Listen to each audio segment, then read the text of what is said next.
Vamos ficar de pé para lermos a palavra do Senhor, em reverência a ela. Abra sua Bíblia aí em Juízes, capítulo 6.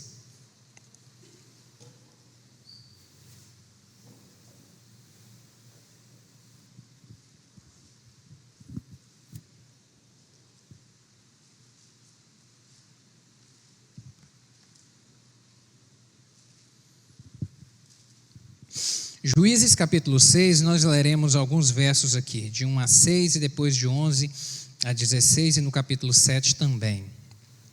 Juízes capítulo 6, versos de 1 a 6, diz assim: Porém os filhos de Israel fizeram o que parecia mal aos olhos do Senhor, e o Senhor os deu na mão dos midianitas por 7 anos. E prevalecendo a mão dos midianitas sobre Israel, fizeram os filhos de Israel para si, por causa dos midianitas, as covas que estão nos montes, e as cavernas, e as fortificações. Porque sucedia que, semeando Israel, subiam os midianitas e os amalequitas, e também os do Oriente, contra eles subiam.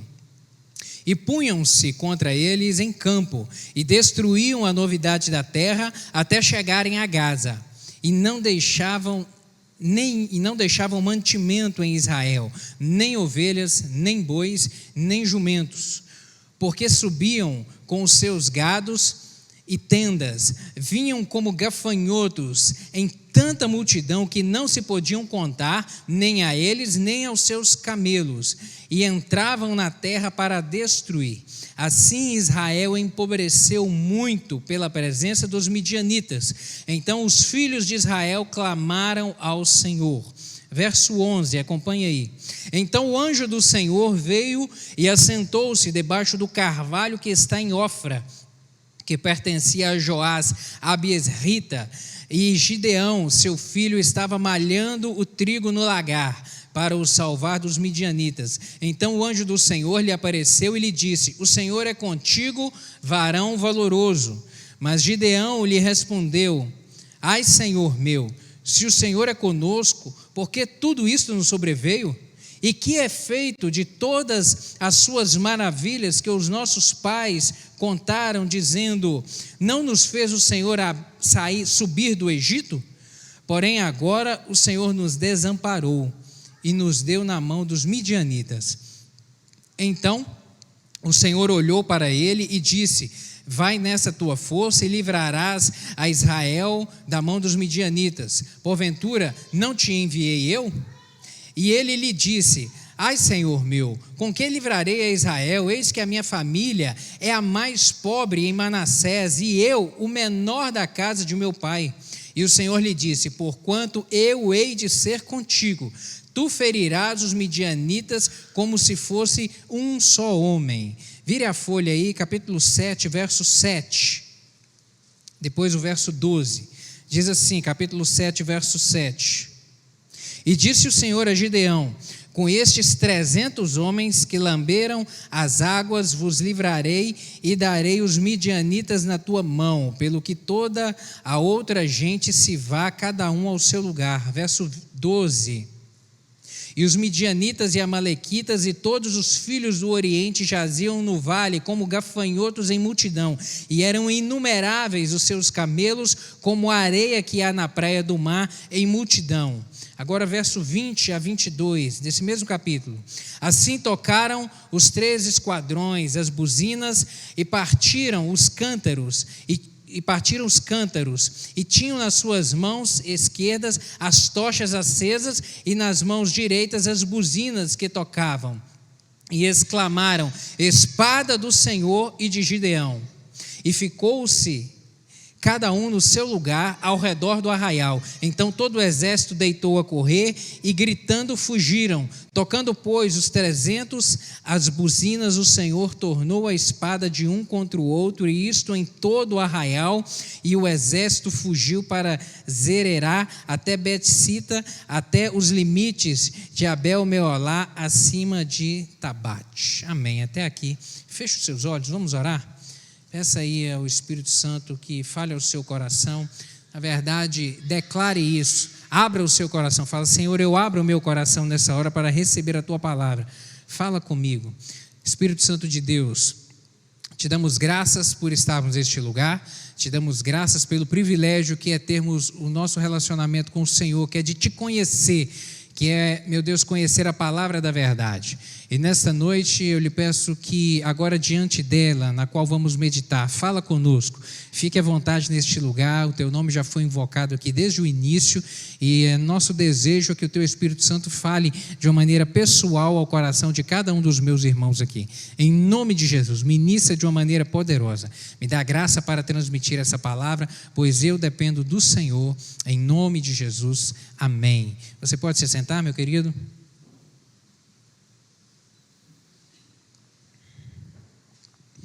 O livro de Juízes, ele narra um período da história de Israel de aproximadamente 350 anos.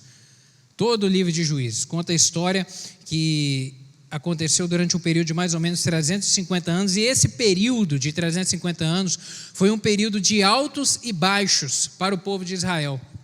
Foi um período em que estava algumas coisas tudo muito bem, mas em outros momentos tudo muito mal. Um período realmente de altos e baixos sobre diversos aspectos para o povo de Israel.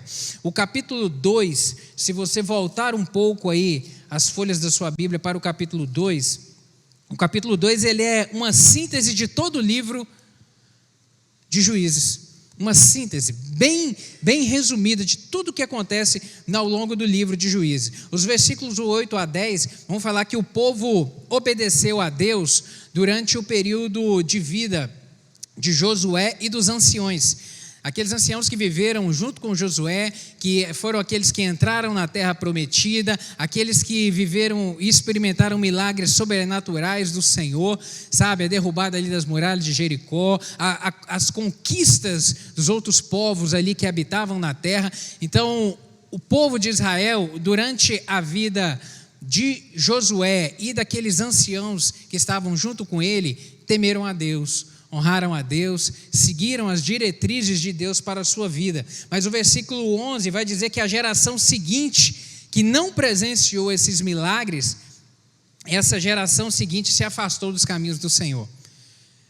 Ignoraram os preceitos da lei do Senhor que Moisés havia trazido a eles, ignoraram o Senhor. E isso trouxe uma grande ruína.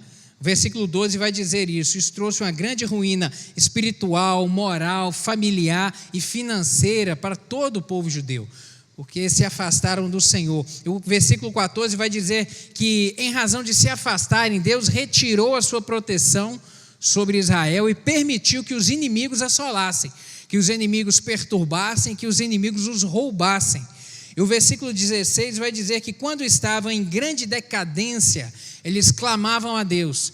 Eles clamaram, e Deus, pela sua infinita misericórdia e graça, levantou pessoas, levantou líderes, que aqui nesse livro são chamados de juízes. Levantou líderes para poder liderar o povo e vencer, e pelejar e vencer os inimigos, como aconteceu aqui com Gideão. Mas posteriormente, depois da libertação, perseveravam um tempo, mas aí quando aquele líder morria, a geração seguinte se afastava dos caminhos do Senhor e voltavam a cair na mão dos inimigos, a serem perturbados, a serem roubados. Então esses 350 anos foi esse período de ciclo, de tempos bons e tempos maus, porque se afastavam do Senhor.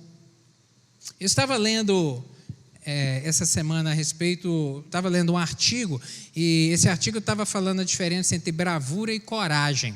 Eu achei muito interessante a definição, essa distinção entre bravura e coragem, que parece ser algo muito similar, mas tem uma diferença sutil e muito importante. Bravura é a capacidade de enfrentar situações difíceis quando essas não causam medo.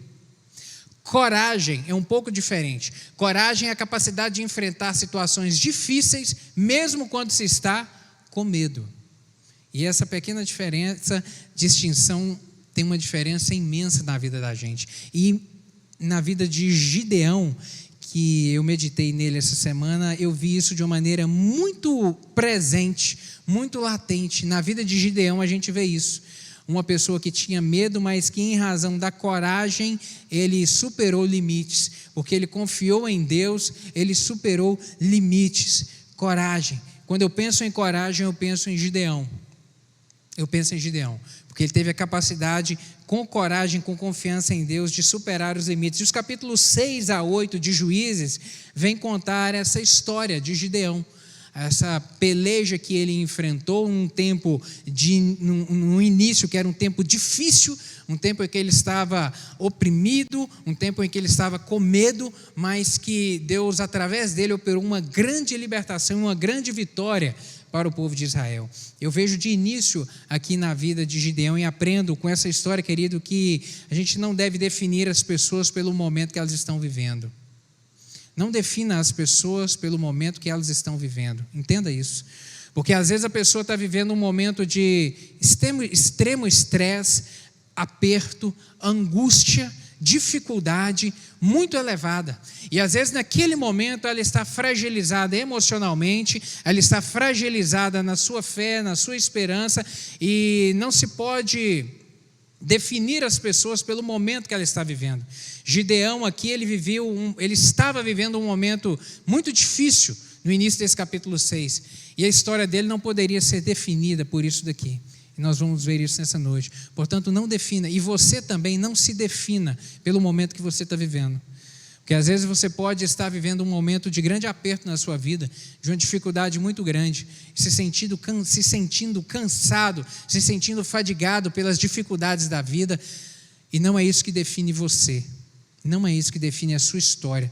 Deus tem poder para escrever uma história maravilhosa na sua vida. O diabo vai querer que você se sinta um abatido, um frustrado, um derrotado. Ele vai semear na sua mente que você é um fracassado, mas isso não é a forma como Deus vê você, de acordo com a palavra do Senhor. E eu quero que você entenda isso nesta noite. O encontro que Gideão teve com Deus aqui permitiu que ele ressignificasse a sua vida. E é isso que eu quero falar com você nessa noite, ressignificando a vida. Há momentos que a gente tem que ressignificar a vida da gente. A história aqui de Gideão, ela ensina para a gente algumas coisas. A primeira coisa que eu vejo aqui nessa história é que longe de Deus o homem perde a sua identidade. Longe de Deus o homem perde a visão de quem ele é realmente, sobre a ótica de Deus. Deixa eu te fazer uma pergunta, qual que é a maior que você imagina, qual que é a maior prova de amor de Deus para com o homem?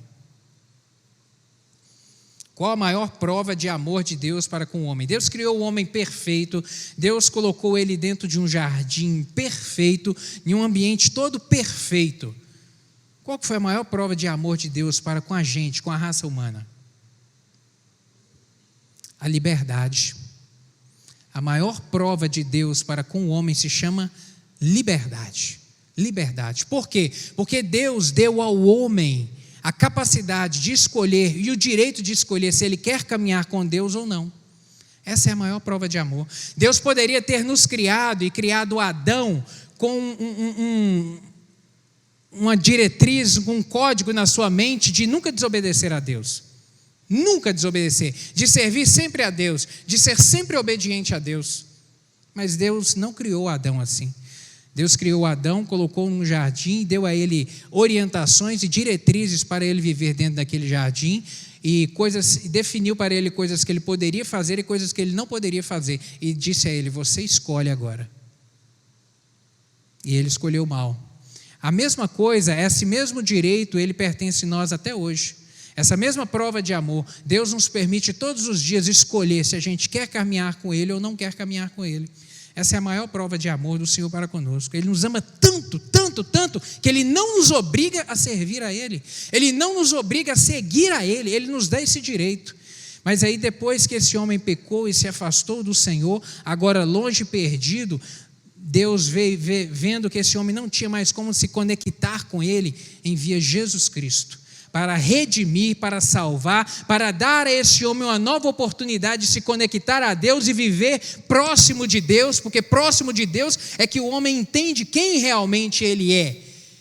A obra redentora de Jesus Cristo na cruz do Calvário é outra manifestação do amor de Deus, mas ainda assim compete a mim e a você escolhermos, queremos seguir a Deus ou não.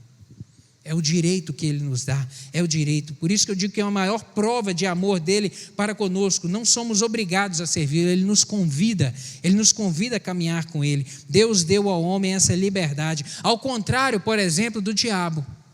O diabo, ele não trabalha dessa maneira com o ser humano. Ao contrário dele, que aprisiona a mente, os sentimentos, que cega a visão para impedir o homem de perceber o estado, às vezes, de miséria em que ele se encontra, de sofrimento.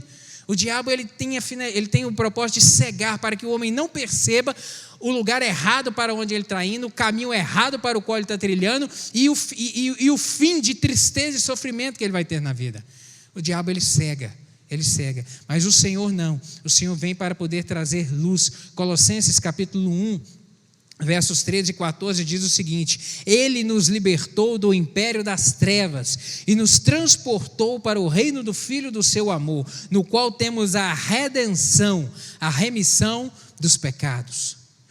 João capítulo 8, verso 36 diz isso também: Se pois o Filho vos libertar, verdadeiramente sereis livres. Se pois o Filho vos libertar, Jesus Cristo veio para isso, para libertar o homem desse poder maligno das trevas que tem a capacidade de cegar o homem, para que ele caminhe no caminho de destruição e um fim que é o fim de morte para a sua vida. Mas Jesus Cristo veio para dar vida e vida em abundância. Ele é o caminho, a verdade e a vida. Ele é verdadeiro. Longe de Deus e envolto em problemas e dificuldades, o homem, ele perde a sua identidade, meu querido. Longe de Deus, envolto nos problemas. E esse é o propósito do diabo, porque sem identidade, o homem, ele é uma presa fácil para o inimigo. Uma presa muito fácil. Ele não sabe o caminho de se conectar com Deus. E foi justamente isso que aconteceu aqui na história de Gideão. No início aqui do capítulo 6, nós lemos que a nação de Israel, ela estava afastada de Deus. Israel pecou, Israel estava longe. Versículo 1: Porém os filhos de Israel fizeram o que parecia mal aos olhos do Senhor. Fizeram o que era mal e, portanto, estavam afastados da presença do Senhor. A miséria e o caos aqui que Gideão, e em razão desse afastamento, nós lemos que Deus os entregou na mão dos midianitas e que perturbou, que trouxe grandes transtornos para eles ali, e em razão dessa grande dificuldade que Gideão estava vivendo, ele perdeu realmente a sua identidade. Por quê? Porque ele foi forçado a trabalhar escondido, com medo, estava cheio de dúvidas em relação a Deus, cheio de dúvidas em relação a Deus e as suas promessas. Por quê? Porque ele sabia da sua história, ele sabia a história dos seus pais, dos antepassados, ele sabia que ele, Israel, era a nação eleita, era povo escolhido por Deus, era povo que Deus tinha libertado do Egito, transportado para aquela terra prometida, era povo que os seus pais haviam conquistado, haviam sido tão abençoados ali. Tudo isso que ele tinha de informação na sua mente a respeito de quem ele era, de quem era o seu povo, foi se perdido. Ele perdeu em razão do afastamento do povo de Deus e em razão dos problemas que ele estava vivendo ali. E, portanto, ele foi completamente aprisionado. Os versículos 12 e 13 dizem o seguinte: Então o anjo do Senhor, aqui de Juízes capítulo 6, versos 12 e 13. Então o anjo do Senhor lhe apareceu e lhe disse: O Senhor é contigo, homem valente. Respondeu-lhe Gideão: Ai, meu Senhor, se o Senhor é conosco, por que nos sobreveio tudo isso? E que é feito de todas as maravilhas que os nossos pais nos contaram, dizendo: Não nos fez o Senhor subir do Egito? Porém agora o Senhor nos desamparou e nos entregou nas mãos do midianita. Olha o que estava na cabeça de Gideão. Ele falou: Mas como Deus é conosco? O anjo vem e aparece a ele e diz: Homem valente, você é valente. Ele vem dizer: Eu valente? Nesse contexto que eu estou vivendo, escondido, morando escondido, trabalhando escondido, tendo que me esconder dos inimigos que vêm roubar, e que é dito, o que é verdade de tudo aquilo que me foi dito, que Deus operou, abriu o mar vermelho, nos fez passar a pés enxuto, o que é verdade de todas essas histórias que os nossos pais nos contaram? Ele vem questionar o anjo em relação a tudo isso. Mas o anjo disse a ele: Você é homem valente. Mas as crenças que ele tinha a seu respeito eram outras. As crenças que Gideão tinha a seu respeito é de que ele era um homem pobre, de que ele era miserável, condenado à ruína, alguém desprezado e ignorado por Deus. Foi isso que ele disse aqui. O Senhor nos abandonou, a gente está sozinho, porque é isso que a gente está vendo, os inimigos estão vindo nos roubar, nós estamos abandonados. Era essa a crença que ele tinha a respeito dele, completamente deturpada. E hoje eu te pergunto, quem é que é você? Você sabe qual que é a sua identidade? Quem é você? Não é o seu nome nem o seu CPF que eu quero saber. Você sabe quem é você? A Bíblia diz quem é você. E é isso que eu quero chamar a sua atenção, para que você tenha isso de uma forma muito clara na sua mente, querido. Gênesis capítulo 1, verso 27, traz essa resposta de quem é você. Criou Deus, pois, o homem à sua imagem, a imagem de Deus o criou, homem e mulher os criou, e Deus os abençoou e lhes disse: sede fecundos, multiplicai-vos, enchei a terra e sujeitai-a, dominai sobre os peixes do mar, sobre as aves dos céus e sobre todo o animal que rasteja sobre a terra. Meu querido, Deus vem dizer quem é você. Eu e você somos imagem e semelhança de Deus, não somos pouca coisa. Na verdade, nós somos a melhor das coisas, porque depois de criar tudo no mundo, Deus vem e cria o homem, a sua imagem e a sua semelhança. Não é a imagem e a semelhança de um macaco que se evolui, ou de qualquer outro animal que rasteja, que se evoluiu, não. A Bíblia diz que eu e você somos imagem e semelhança de Deus, somos obra-prima do Senhor. Você, portanto, meu querido, foi criado à semelhança de Deus. Você não é qualquer coisa, criado à semelhança de Deus, abençoado por Deus desde a sua concepção. O Salmo 139 vai dizer isso: enquanto você estava no ventre da sua mãe, que não tinha forma nenhuma, a Bíblia diz que Deus já te via, que você foi escolhido, que você foi formado pelo Senhor. Você é abençoado desde a sua concepção. Você foi criado para dominar na terra. Diz isso aqui: multiplicai-vos, enchei a terra e sujeitai-a. Você foi criado para dominar na terra, entenda isso. Dominar, para ser um abençoador nessa terra. Você é único, não existe outro igual a você, não existe outra digital igual à sua, não existe outra íris dos olhos igual à sua na face dessa terra. Você é único, você é amado do Senhor, entenda isso. Deus te ama, você é valioso demais, tão valioso que longe do Senhor Ele enviou Jesus Cristo para poder escrever uma história nova na sua vida, uma história maravilhosa, uma história de vitória. Por isso que o Evangelho de Cristo, ele nos revela quem Ele é, e que Deus nos ama, caminha conosco, Deus está com a gente, você não está sozinho. E o Evangelho nos revela isso: quem é Jesus, quem é Deus, e que Ele nos ama e que Ele caminha conosco. Uma outra coisa que eu vejo aqui na história de Gideão é que os problemas são capazes de sufocar a fé e a esperança se elas não forem alimentadas. Os problemas são capazes de sufocar a fé e a esperança se elas não forem alimentadas. Sabe, querido, em tempos de aperto, e principalmente eu digo aperto, tempos difíceis, quando eles são prolongados, as forças emocionais, a esperança e a fé, elas podem vir a ser enfraquecidas se não forem devidamente nutridas.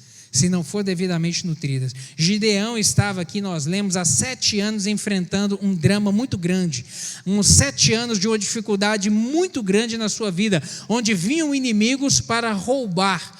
E os inimigos roubavam o quê? Roubavam a sua produção, roubavam a sua energia, roubavam a sua alegria, roubavam a sua paz, roubavam a sua esperança. Os inimigos roubavam tudo, vinham aqui como gafanhotos e destruíam tudo que o povo de Israel construía e produzia. Realmente inimigos que vinham para roubar. E isso foi capaz de enfraquecer a fé dele em Deus e a esperança em relação ao seu futuro. Tanto é que no verso 13 ele vem dizer isso. Ele diz ao anjo: ai, meu Senhor, se o Senhor é conosco, por que nos sobreveio tudo isto? E que é feito de todas as maravilhas que os nossos pais nos contaram? Não nos fez subir do Egito, porém agora o Senhor nos desamparou e nos entregou na mão dos midianitas. Ele vem dizer isso, porque a fé dele e a esperança estavam totalmente frustradas, desanimadas. Por quê? Porque não foram devidamente alimentadas. Gideão, meu querido, ele conhecia o agir de Deus, ele ouviu falar a história que seus pais contaram a respeito dos milagres do Senhor, a respeito de tudo aquilo que o Senhor fez, da forma extraordinária e miraculosa como os retirou do Egito e os trouxe até aquela terra ali, mas ele permitiu que esse momento de dificuldade sufocasse a sua fé e a sua esperança. A Bíblia, ela conta a história de uma pessoa que ouviu dessas mesmas histórias e foi completamente impactada. Essas mesmas histórias aqui que Gideão ouviu e que ela ficou completamente impactada em relação a essas histórias. Josué capítulo 2, verso 8 a 11, tem uma palavra de Raabe. Por quê? Porque assim que o povo atravessou o rio Jordão e entrou na terra prometida, Josué escalou 2 espias para poderem ir até a cidade de Jericó, que era a primeira grande cidade que havia ali, uma cidade fortificada com muralhas imensas, intransponíveis. Josué envia ali 2 espias, eles vão até essa cidade. Quando chegam lá, eles encontram Raabe, uma prostituta, e ela tem uma palavra. Meu querido, essa palavra foi Deus que mandou a essa mulher para ela poder entregar para eles ali. Olha o que ela fala, Josué capítulo 2, verso 8 a 11. Antes que os espias se deitassem, foi ela ter com eles ao eirado e lhes disse: bem sei que o Senhor vos deu esta terra, e que o pavor de vós caiu sobre nós, e que todos os moradores da terra estão desmaiados, porque temos ouvido que o Senhor secou as águas do Mar Vermelho diante de vós, quando saís do Egito, e também o que fizeste aos 2 reis dos amorreus, Seom e Og, que estavam além do Jordão, os quais destruíste. Ouvindo isso, desmaiou-nos o coração, e em ninguém mais há ânimo algum, por causa da vossa presença, porque o Senhor vosso Deus é Deus acima dos céus e embaixo na terra. Olha só o que essa mulher vem dizer para eles. Ela ouviu as mesmas histórias que Gideão ouviu, mas olha a visão que ela teve. Querido, Raabe ouviu dessas mesmas histórias, mas ela acreditou que Deus tinha poder de destruir as muralhas da cidade dela. Ela ouviu as mesmas histórias, que Deus libertou o povo do Egito, e ela falou: esse mesmo Deus que fez tudo isso tem o poder para destruir as muralhas dessa cidade aqui. Ela acreditou nisso. Raabe, qual que então é a diferença da visão de Raabe para a visão de Gideão? Raabe olhou o copo mais cheio, olhou o copo meio cheio.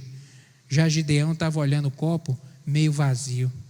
Essa foi a diferença, o olhar dos dois para com os fatos, para com aquilo que o Senhor estava operando e o Senhor estava agindo ali na história. Querido, não são os problemas e dificuldades, entenda isso, não são problemas e dificuldades que irão enfraquecer a sua fé, não é isso, e nem a sua esperança, mas sim você deixar de alimentar a fé e deixar de alimentar a esperança.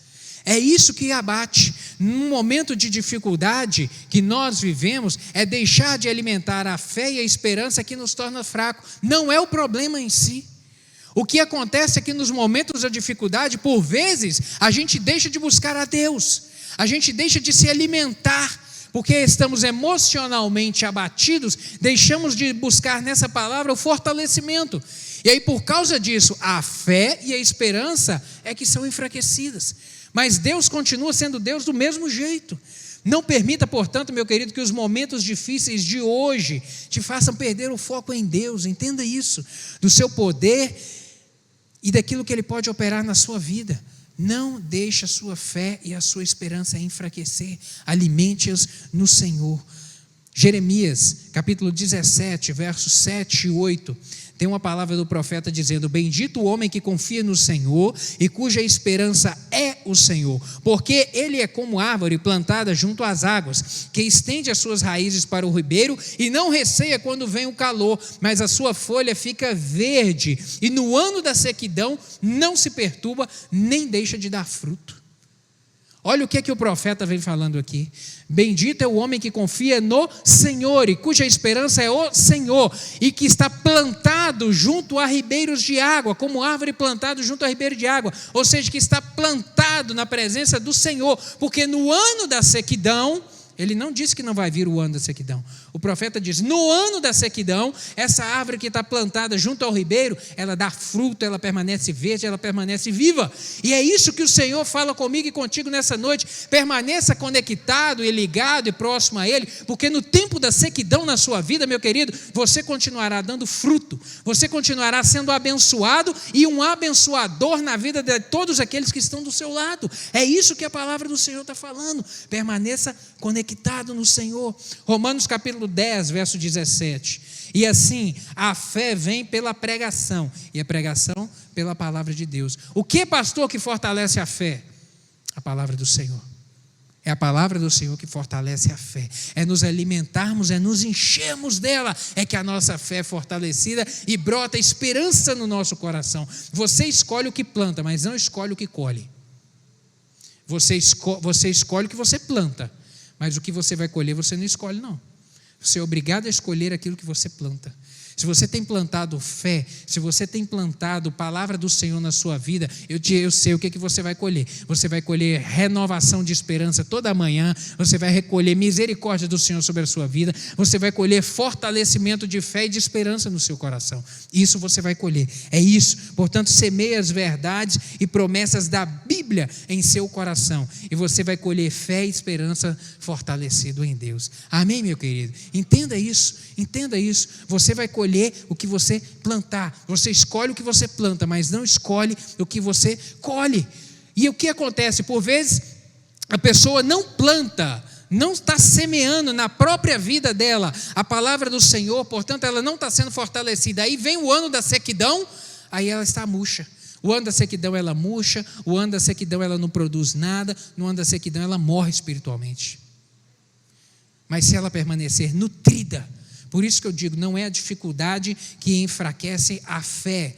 O que enfraquece a fé é você não nutrir ela, é você não alimentar a fé. E se alimenta a fé com o quê? A palavra da verdade, com Jesus Cristo, com essa mensagem que nos anima e que nos fortalece. Uma outra coisa que eu aprendo aqui nessa história de Gideão, que eu vejo aqui, é que Deus tem poder para restaurar a sua vida, apesar da sua situação. Deus tem poder para restaurar a sua vida, apesar da sua situação. Gideão não via solução no seu problema. Os inimigos eram maiores e mais fortes do que ele. Ele pensou talvez que teria que viver o resto da sua vida aqui, afundado num buraco, escondido, tendo que plantar e colher escondido dos seus inimigos. Ele não via luz no fim do túnel para ele, mas Deus entrou na história de Gideão e a partir desse momento foi capaz de ressignificar as suas limitações e os seus problemas. Deus foi capaz de mudar. Juízes aqui no verso 12, a parte B e o 14, a palavra do anjo do Senhor diz assim: então o anjo do Senhor lhe apareceu e lhe disse: o Senhor é contigo, homem valente. E o versículo 14: então se virou o Senhor para ele e lhe disse: vai nessa tua força e livra Israel das mãos do medianita, porventura não te enviei eu? O anjo do Senhor aparece para ele e fala: olha, você é homem valente, você pode estar com medo, você pode estar vivendo um momento de fraqueza emocional, um momento difícil, mas você é valente. O anjo vem dizer para ele quem ele é: você é valente, você está com problema, você está fragilizado, mas você é valente. E eu estou contigo, a presença do Senhor está com você e Deus vai te dar a vitória. Gideão entendeu que os problemas surgem, nesse momento aqui, ele entendeu que os problemas surgem para serem superados. Os problemas surgem não para nos derrotar, não para nos afogar, não para nos matar. Problemas surgem para nos fazer crescer. Ele viu isso nesse momento aqui. O próprio Senhor Jesus disse, João capítulo 16, verso 33, no mundo tereis aflições, mas tem de bom ânimo, eu venci o mundo. Jesus nos advertiu a respeito disso, nos alertou. Então, meu querido, isso significa que problema não vem para nos sufocar, para nos afogar. A Bíblia está repleta de promessas, de bênçãos de Deus, de bênçãos do Senhor, das quais nós temos que tomar posse todos os dias e crer que elas vão se cumprir na nossa vida. Nós não somos poupados, meu querido, de tempestades. Não somos, mas Deus, Ele prometeu acalmar o vento e acalmar o mar na nossa vida. Não somos poupados da tempestade, mas Ele prometeu. Nós não estamos imunes à enfermidade, mas Jesus é o médico dos médicos que tem poder para hoje tocar na sua vida e curar e sarar o seu corpo e sarar a sua mente. Há poder no nome do Senhor para isso. Nós não, querido, não estamos livres de problemas familiares, mas há poder no nome de Jesus para repreender o maligno e trazer paz para dentro da sua casa, paz para o seu casamento, renovo de amor, renovo de comprometimento, renovo de cumplicidade, uma vida nova. Sabe, querido, nós não estamos isentos de problemas financeiros, mas temos conosco Jeová Jiré, o Deus que tudo proverá e que Ele tem abastança sobre as nossas vidas para abrir portas no mundo espiritual e para fazer a abundância surgir na nossa vida. Nós cremos nisso e é isso que tem que alimentar a nossa fé. O Senhor tem poder hoje para reescrever a sua história, meu querido, entenda isso. O Senhor tem poder para reescrever a sua história. Uma última coisa que eu aprendo aqui na vida de Gideão é que Deus pode mudar a sua realidade, independente da sua capacidade. Deus pode mudar a sua realidade, independente da sua capacidade, porque o Senhor, Ele não procura a sua força, e nem a sua bravura, e nem os seus dons, e nem as suas capacidades. Ele quer apenas que você confie nele. O Senhor só quer que você confie nele, somente isso. Deus entende, por que isso? Porque Deus entende a sua fragilidade. Deus entende, Ele lida com as nossas fraquezas, como fez com Gideão aqui, com Gideão, sem desprezo ou castigo. Ele sabe que nós somos pó, Ele sabe das nossas limitações. Então, se você hoje se sentir, meu querido, inadequado, fraco, com medo, em nome de Jesus, eu quero te dizer uma coisa: tenha coragem. Tenha coragem. Se você se sente fraco, se você se sente angustiado, isso tem causado preocupação a você, tenha coragem. Então, se você se sentir inadequado, incapaz, tenha coragem. E eu repito, a coragem vai decorrer da fé depositada em Deus. Desenvolva a sua fé. Isso é essencial. Desenvolva fé. Desenvolva fé.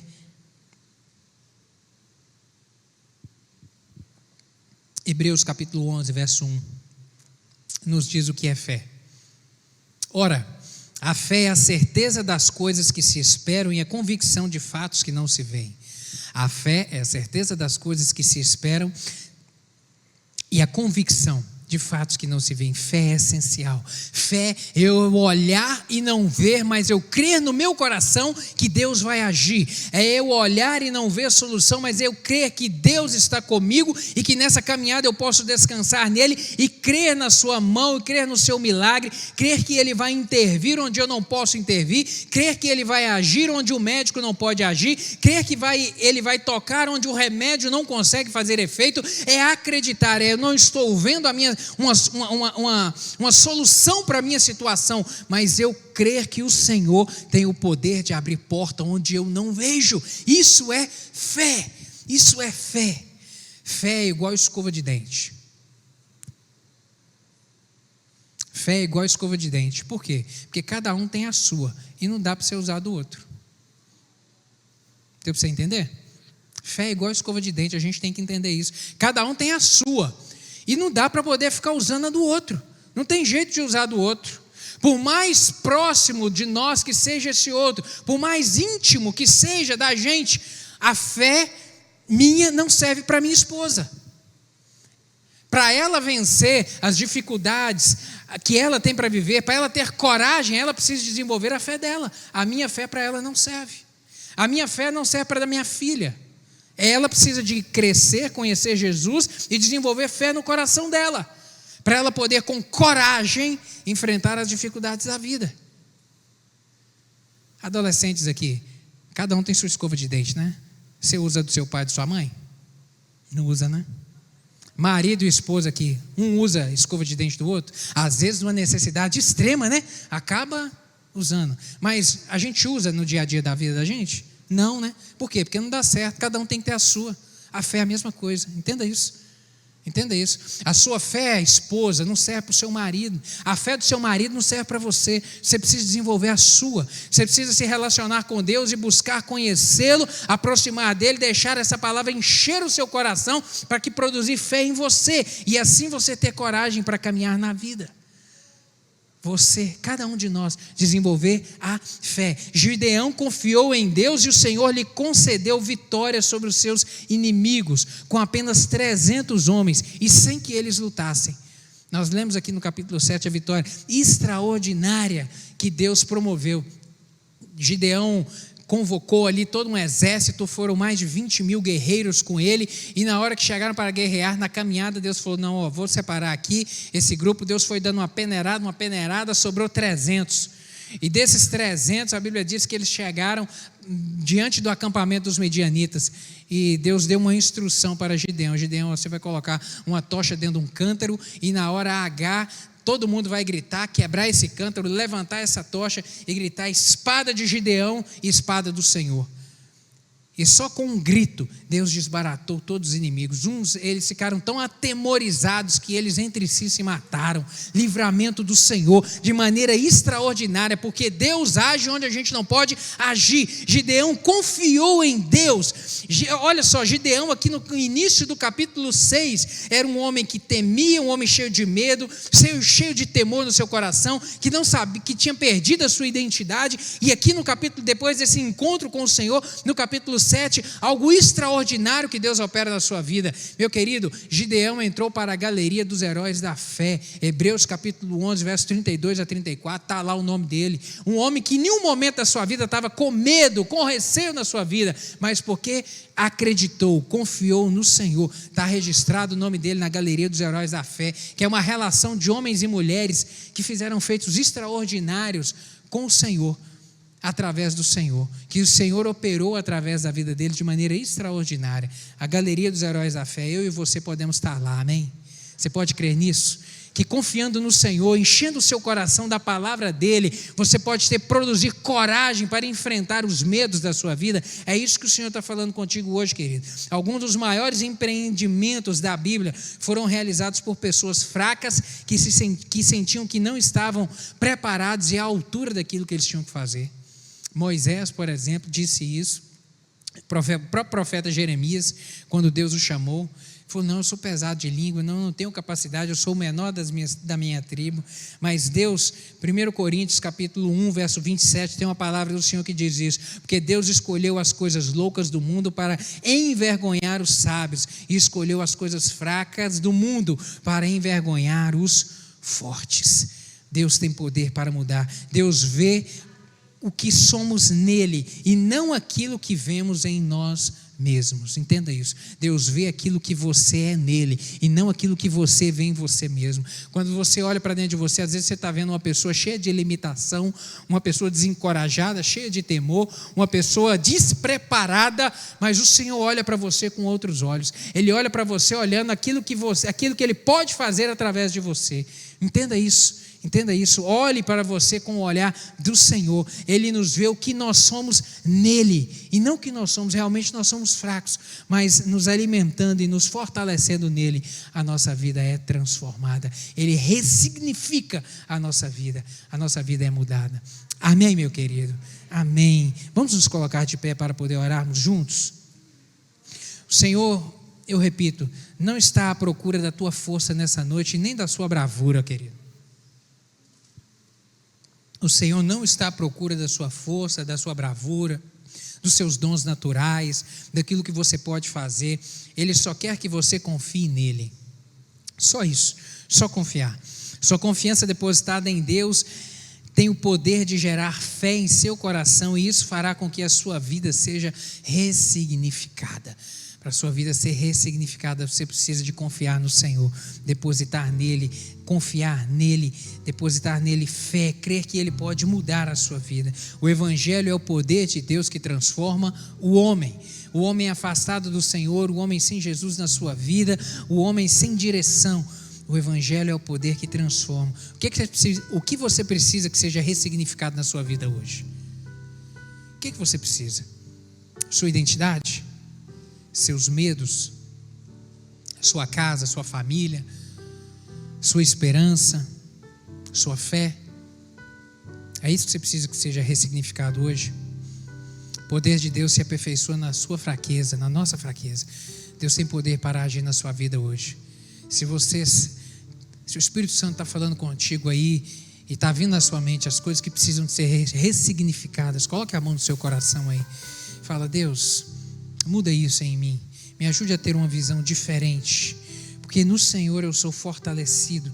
No Senhor eu sou encorajado, no Senhor eu sou fortalecido e encorajado a enfrentar os meus medos, aquilo que se levanta diante de mim, as dificuldades. No Senhor eu sou mais forte. No Senhor, o Senhor faz brotar em mim fé, e a fé no Senhor me dá coragem para levantar e para caminhar. Se isso está fazendo sentido para você, diga isso para o Senhor. Meu Deus, nessa noite eu ressignifico em nome de Jesus a minha fé, a esperança. Eu quero ter uma visão nova de esperança, uma confiança maior no Senhor, uma dependência maior no Senhor, um compromisso maior com o Senhor. É isso que Deus quer, a sua confiança nele. Meu Deus, obrigado pela tua palavra. Obrigado pela tua palavra que nos encoraja, a tua palavra que dá um sentido novo para a nossa vida. Meu Deus, a tua palavra que nos dá a vida, que produz vida em nós. Pai, o Senhor conhece o coração de cada um dos meus irmãos aqui. O Senhor conhece cada decisão que está sendo tomada aqui nessa noite. E em nome de Jesus eu lhe peço que o Senhor possa confirmar com sinais e prodígios maravilhosos do Senhor. Meu Deus, muda nessa noite mente, coração. Traz, meu Pai, a Deus, uma visão nova, uma vontade nova de buscar. E Deus, de um entendimento de que é no Senhor e na sua palavra que as coisas são mudadas na nossa vida. Em nome de Jesus, trabalha em cada coração aqui, meu Deus, e que milagres sejam manifestos no poder que há no nome de Jesus, porque o Evangelho é o poder que transforma o homem, é o poder que transforma as nossas vidas. É o que eu lhe peço em nome de Jesus, amém.